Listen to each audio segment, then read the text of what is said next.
Hi guys! For today's video, magbebenta kami ng tanso ni Daddy kasi magme-merienda kami. At saka pambili na rin ng ulam kasi last January pa to. Tapos alam ko kinabukasan pa yung sahod. Kaya naman naisipan namin na magbaklas na lang na itong mga tanso na tinabi ni Daddy. Ito nga pala yung mga inuuwi niya simula nung last year, November. Ewan ko bakit naisipan niya mag-uwi nito. Hindi naman siya nag-uwi ng mga ganito dati. Pero yung mga iba, mga kasama niya, kagaya ng kuya, madalas sila nakaka-uwi kapag tuwing may biyahe sila. Pero si Daddy, ewan ko, last year lang niya na November niya naisipan mag-uwi ng ganito.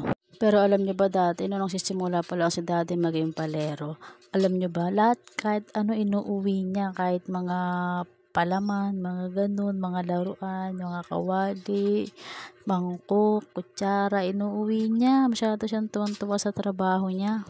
Pero ngayon, bihira na lang siya mag-uwi. Yung mga goods na lang talaga, yung mga mapapakinabangan. Like, minsan may inuuwi siyang Crocs, mga ganun. Kahit ano naman kasi pwede nila iuwi, basta okay sa mga kasamahan nila.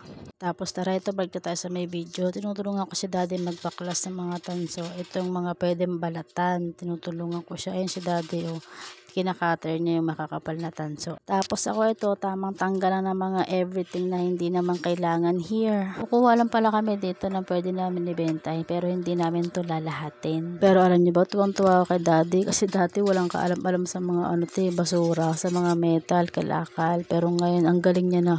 Halos lahat ata alam niya na. Dati kasi nung nangangalakal siya, hindi niya alam yung mga sibak, gano'n. Kaya halo-halo lang yung mga nakukuha niya. Tawan-tawa talaga ako dati. Pero tuwan-tuwa ako kay Daddy kasi lahat ginagawa niya para sa amin. Hindi niya na inisip yung mga sasabihin ng ibang tao, lalo na yung pamilya niya. Kaya naman nakukonsensya din ako minsan dahil ganito yung naging buhay niya. Kaya sa mga biyanan ko, pasensya na po kung ganito yung naging buhay ng anak nyo. At sa'yo naman Daddy, maraming salamat kasi hindi mo kami pinabayaan kahit anong trabaho pinasok mo. Mabigyan mo lang kami ng mga pangangailangan natin sa araw-araw. Kahit minsan kinakapos, at least 3 araw pa rin tayo nakakakain sa isang araw. Minsan higit pa nga kasi may merienda. Kasi alam nyo ba, naalala ko, noon kasi nagluto kami ng isang basong bigas, tapos ginawa namin lugaw, tapos asin lang yung pampalasa. O, diba? Ngayon, kaya na namin maglugaw na tumpleto yung sangkap at may mga sahog pa. Pero syempre, maraming salamat sa mga taong umaalalay sa amin, sa mga nalalapitan namin kapag gipit kami, sa mga magulang ni Daddy, lalong-lalo na kay Mama na hindi kami pinabayaan simula nung umpisa.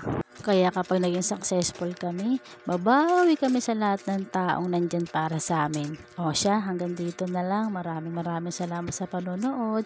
Ito nga pala yung kinita namin, o diba? Yung basura ng iba, magiging pagkain pa ng isang pamilya. Kung umabot ka hanggang dito sa dulo, paki-comment naman kung tagasan ka para alam namin kung saan umaabot yung video namin. O siya, bye-bye!